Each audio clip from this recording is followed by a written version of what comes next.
I want to believe she's making her content in the secret basement of a house in Riyadh or Tehran, risking everything to broadcast rationality to the world. Shit, they found my headout. Bob Smearfit, this is all your fault.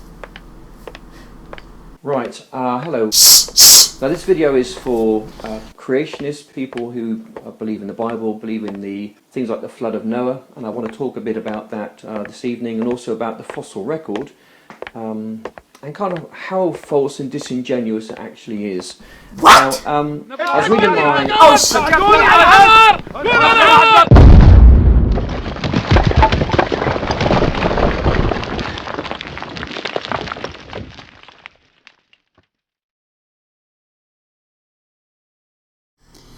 Andy?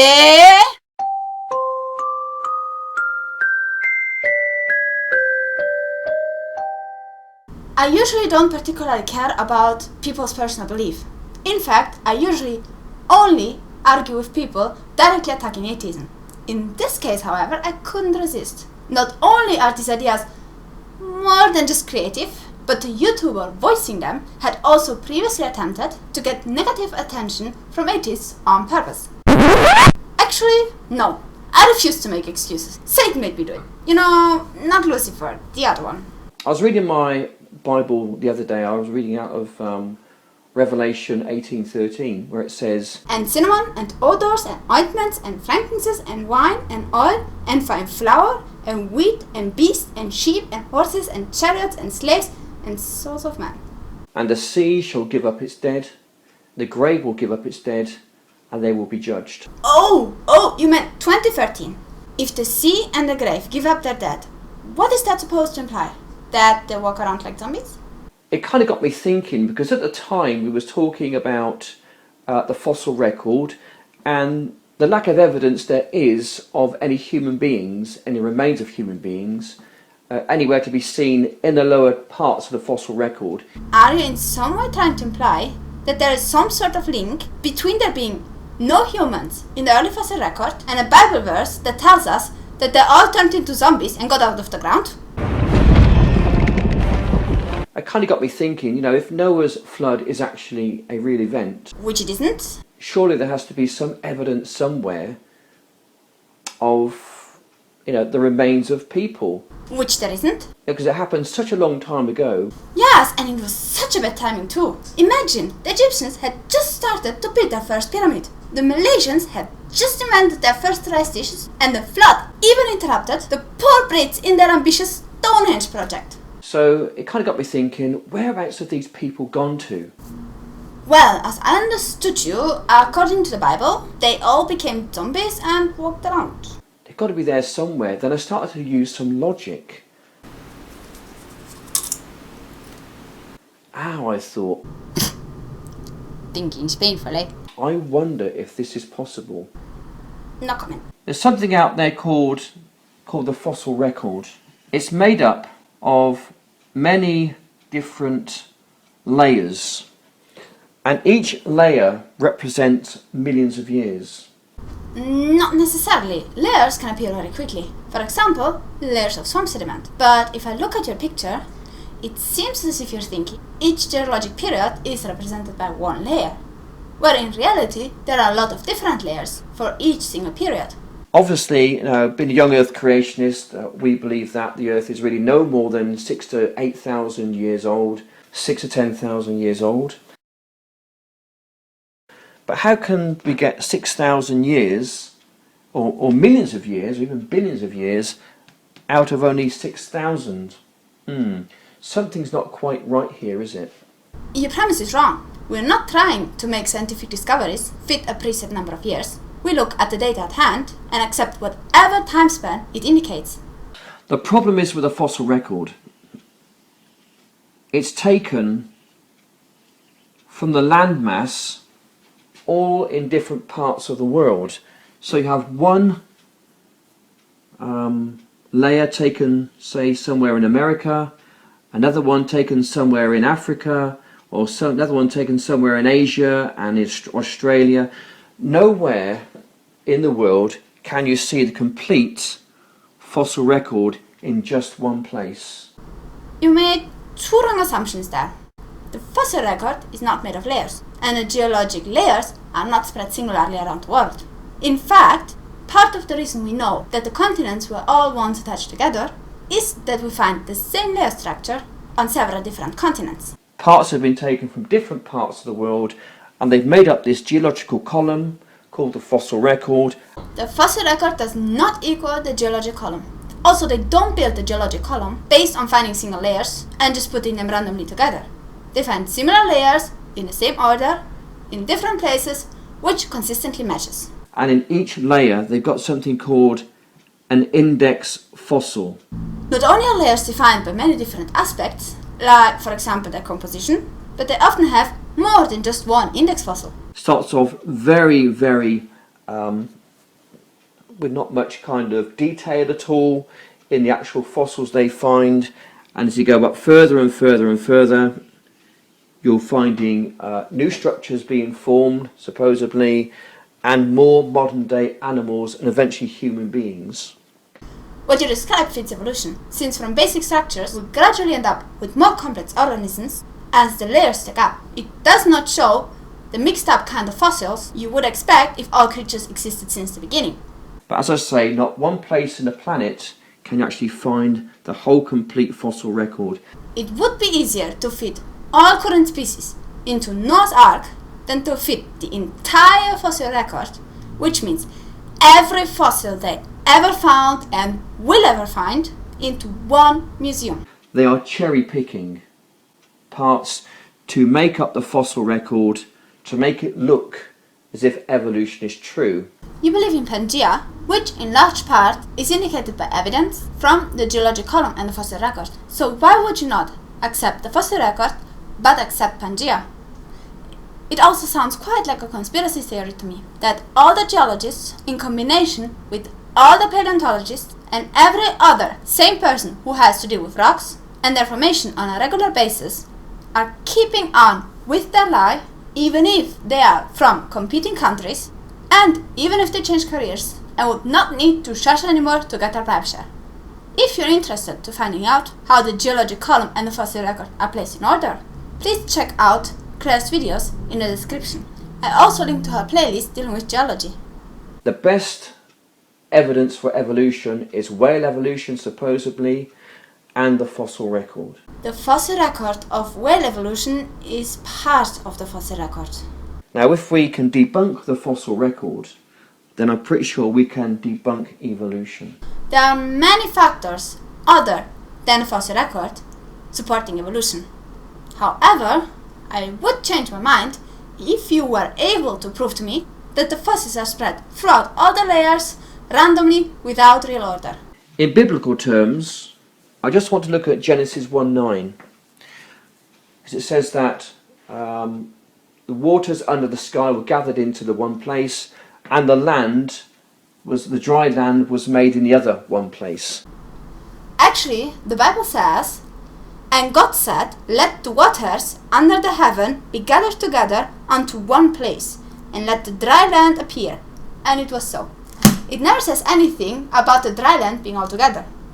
This also is a modern day interpretation of what geologists would expect the Earth to look billions of years ago, with just a one land mass in the middle, sea around it, and over billions of years this one land mass goes off in all directions through tectonic plate movement to where we see the land today.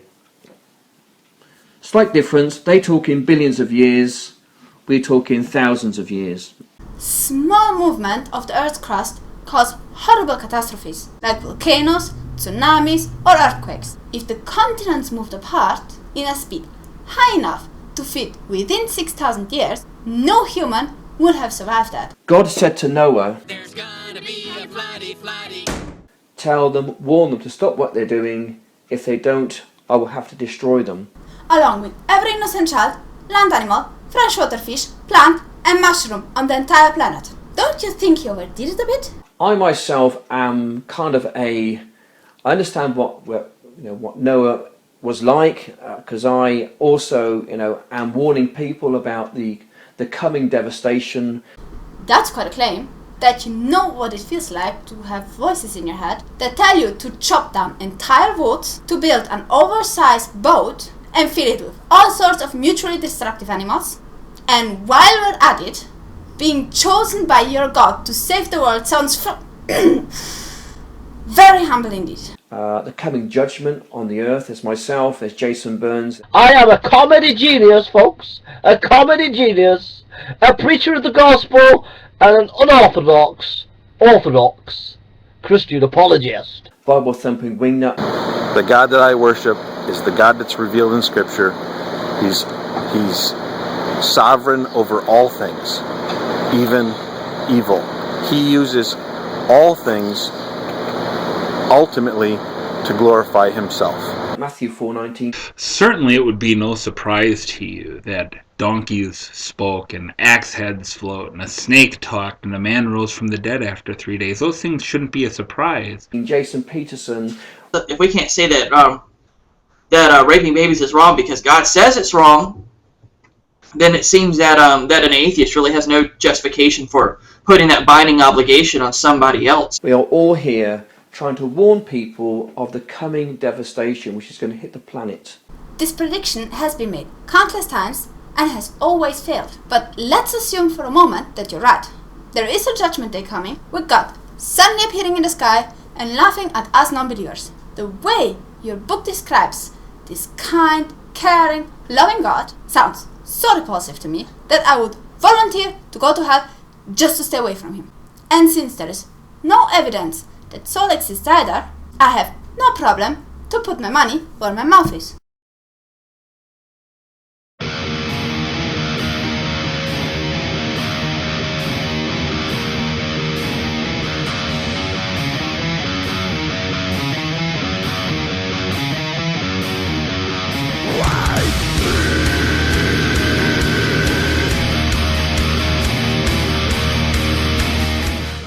But we get laughed at, we get scoffed at, we get called names.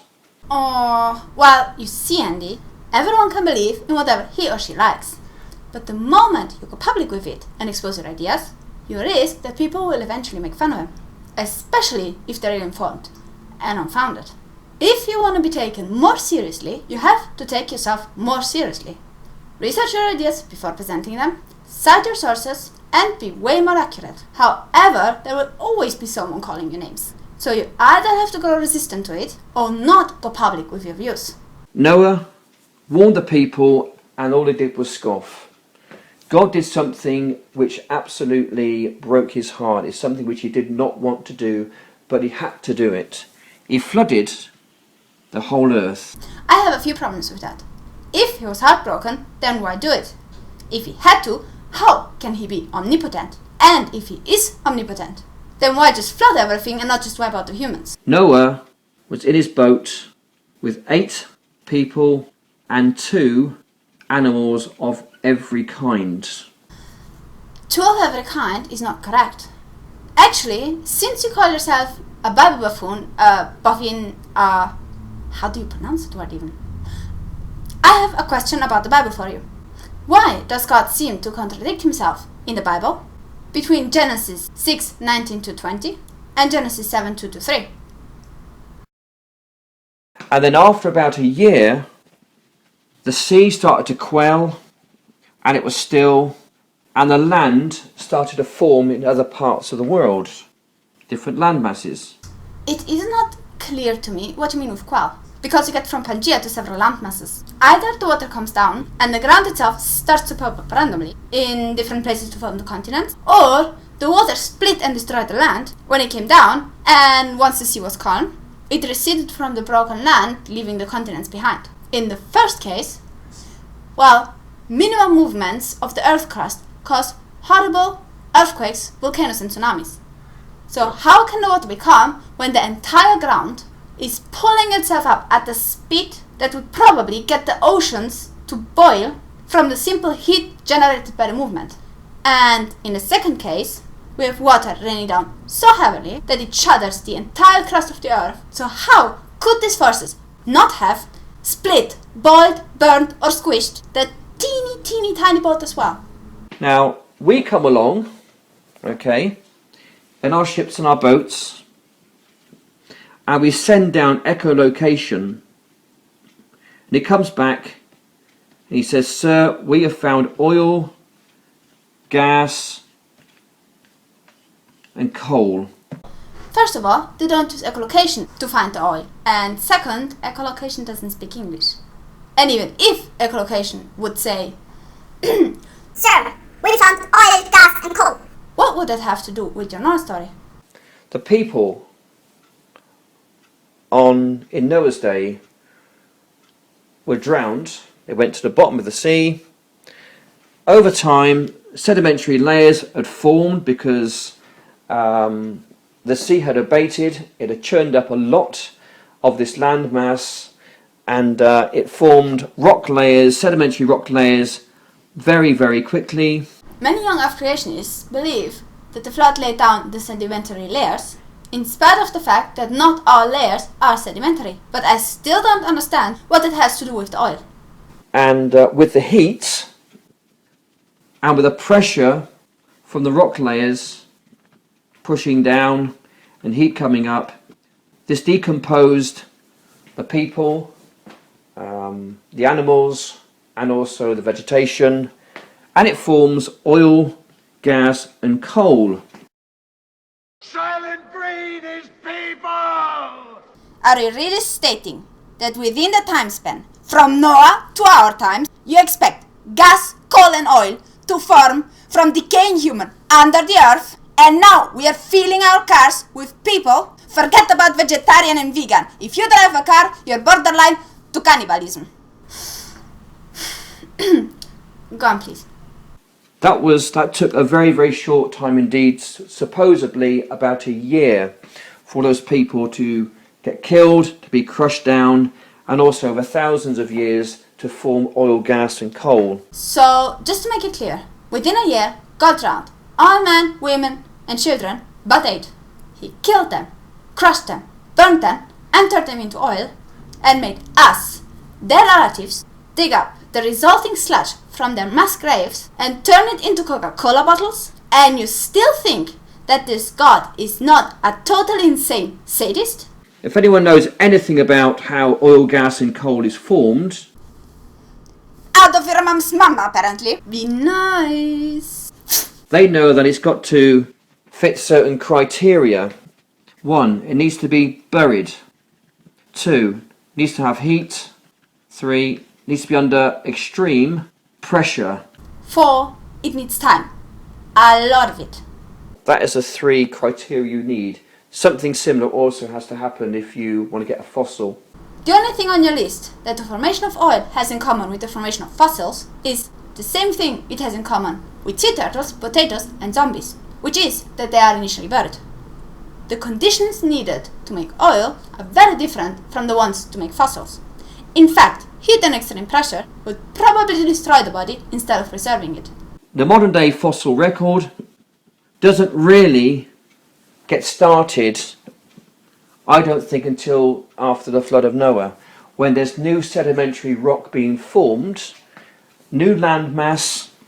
Most creationists argue that the flood laid down the layers, and you yourself said there were layers formed during the flood. But now you tell us they, and you, had it wrong, because the fossil record started after the flood? If so, what laid down all those layers in 4,400 years? And what they do is they take the fossil record from the land mass and they don't go in the sea. If they were to go in the sea, deep down into the sea, remember some parts of the ocean are over 4 miles deep, but underneath the sea floor, the seabed, is where the people in Noah's day would be. That's where they would be. So your prediction is that if we were to dig under the ocean floor, we would find countless dead pre-Noah flood people? So if we happen to dig up the ocean and would still not find any human fossil, would that convince you that your idea is wrong? When Noah came off the boat, the land was brand new. It was reformed. It was constructed differently because of the churning up of the ocean, of this other one land mass that was devastated. Now you've got new land forming, new rock formations, And this is where the fossil record now starts. So your theory is that all the stuff that died in the flood was crushed and turned into oil. The flood kicked up sediment, and once it calmed down, all that sediment covered the people. If we dig for fossils in the sea, we will find the people who died in Noah's flood, even though they're oil now, or zombies or something. But the fossil record didn't get started until after the flood of Noah. The layers weren't laid down by the floodwaters, but progressively over thousands of years, by something, somehow, that you never specify. And the animals that came off the ark reproduced to greater numbers, and died off in greater numbers, which put them into order somehow, except that the order is made up by scientists, and it's impossible to find any fossils of humans from soon after the flood, because in spite of being more of them on the ark, they reproduce slower than all the dinosaurs. You got me lost. The problem is, you had 8 people on the ark and 2 of every kind. Now, if one person dies, or 2 people die, they would be in that fossil record there. They could be anywhere in the world, anywhere at all. Actually they're probably there, but finding the actual evidence of that is impossible. It is very rare that organisms get fossilized. For there to be even one person fossilized out of 8 is next to impossible. I think you highly overestimate the rate in which stuff gets fossilized, especially since when they get off the ark, the land was supposed to be dry, so where would the heat and extreme pressure that you consider necessary come from? The only things you're going to find there is very simple life forms. That's all you're going to find, because they're about anyway. Most simple life forms are in the oceans, so they didn't need to be on Noah's Ark. There was an abundance of those simple life forms, and that's what we find today in the so-called fossil record. The way you deal with this issue hurts your own argument. First you stated that the fossil record is not reliable, because according to you, people arbitrarily put it together in a way that promotes their agenda. But now you try to come up with a theory to explain the fossil progression that you previously denied existed. So which is it? Is there a progression, or isn't there? You want an idea of how hot hell would be if it were real? Film an entire hour of Ponich wearing all those layers, including the burqa, or stocking, face mask, whatever. His specialty is painting a lot of old Hovind. I'm gonna check my email. Okay, spam, troll, spam. Ooh, horn enlargement. Nah. Wait, what's this? Solbay. Hey, Logic Satan, have you noticed more shambling corpses around lately? It's getting close to delivering up the dead season. Do you really want to shovel all that sloughed flesh up from your driveway every morning? Ugh.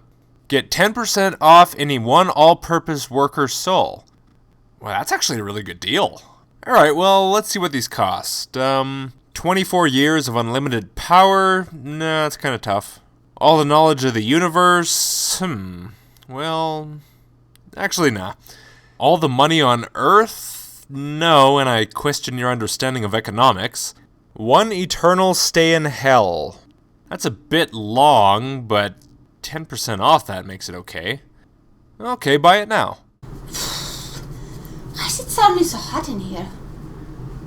Anyway, as far as I understood you, you assume the reason you find primitive life forms in the lower layers is that simple life forms were around anyway, didn't need Noah's Ark, were all water-dwelling creatures, and were in abundance. There are several problems here. You are confusing primitive with simple. Primitive life forms were already very complex at a certain point, and you find simple life forms today. However, you did not find most modern simple life forms in the early fossil record. Also, why aren't there any water animals such as whales, crabs, lobsters, or simply fish in the lower layers, since they all meet your criteria of not needing to be on the ark? If you assume they were around already, we should have evidence of at least some of those, which we don't. But as time goes by, people increase, the kinds increase, new species come along, interbreeding, that kind of thing, adaptation, and then over time you're going to see more and more people in the fossil record. Okay, there's just a little problem with that, Andy, and that is that we found countless oversized dinosaurs in layers prior to the mammal ones, which would imply that the T-Rex multiply much faster than mouse, and that humans would either have continuously their corpses eaten, or they just didn't bother to fossilize until the very last. Also, we had many more humans in the beginning than we had elephants, and they also reproduce much faster. So why is it so much harder to find them? And the people in the days of Noah are no longer there. They are probably 4.5, 5 miles down under in the seabed where they can't get to them, and the fossil record is not taken from there. Andy, I have watched most of your videos, and I know how emotionally attached you are to your belief. I am a believer, and there's nothing I can do about it. To you, the wish that there is an afterlife, and that your father is well, is so important that your wish turned into a dream that caused you to believe that your God revealed himself to you. I've got no way of proving this, mind. It's all faith and nothing else. But reality does not care about your feelings, or mind for that matter. It doesn't adapt to our wishes or beliefs. It simply is. If the idea that you are special to your God makes you happy, then by all means, live your life with that in mind. But as much as you want that all to be true, you can't change reality. Atheists believe, obviously, in evolution. Also, they believe that whales came from cows. Enough! I'm going to look for a place without Fanny's pestering me or blowing up my house.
Shit, let me do it again. Have just invented their first rice dishes. Oh god, that's squeaky. Animal, plant, freshwater fish, and mushroom. On the planet.